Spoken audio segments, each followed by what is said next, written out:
প্রিয় দর্শক, আপনাদের মাঝে আজ আমি চলে আসছি।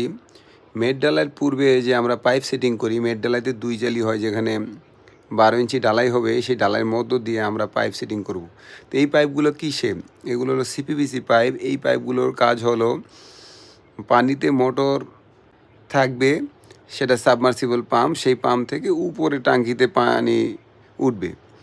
তো সেটার জন্য যে আমাদের ডালার ভিতরে পাইপগুলো থাকে, কারণ আমাদের টাঙ্কি থেকে লিফটের দূরত্ব এখানে ২৫ ফিটের মতো।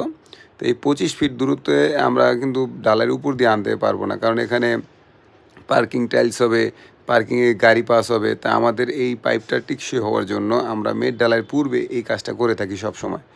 তো এটা একটি মোটামুটি বড় একটি সাইড, সেই সাইডের কাজ অনেক হয়ে থাকে। তো আজ আমরা যে পাইপগুলো সেটিং করছি আপনারা দেখছেন, এগুলো ২ ইঞ্চি পাইপ। এটা একটা হলো ডেলিভারি, আর একটা হলো হাওয়া পাস হওয়ার জন্য।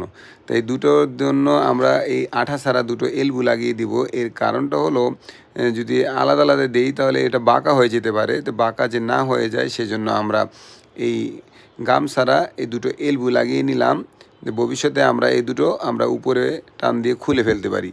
এটা হলো আমাদের মোটরের, আর এটাতে হাওয়া পাস হবে, এভাবেই তো কাজ। তো এখন দেখুন আমাদের টাঙ্কিটা কত দূর। আমরা যেখানে আনছি এটা কিন্তু সিঁড়ির পিছনে ওয়ালের সাথে আমরা অ্যাড করে দিলাম। তো আমরা এখানে দেখুন মেন হলে ডাকনার ভিতরে ঢুকিয়ে দিয়েছি, কারণ ভবিষ্যতে আমাদের মোটর উঠাতে গেলে আমাদের খুব সহজ হবে।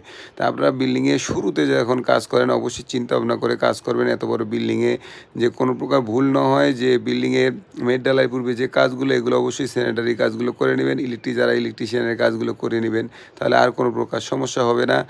তা এভাবেই আমাদের কাজগুলো করা, ইনশাল্লাহ এই বিল্ডিংটা 10 তলা হবে। তা সকলকে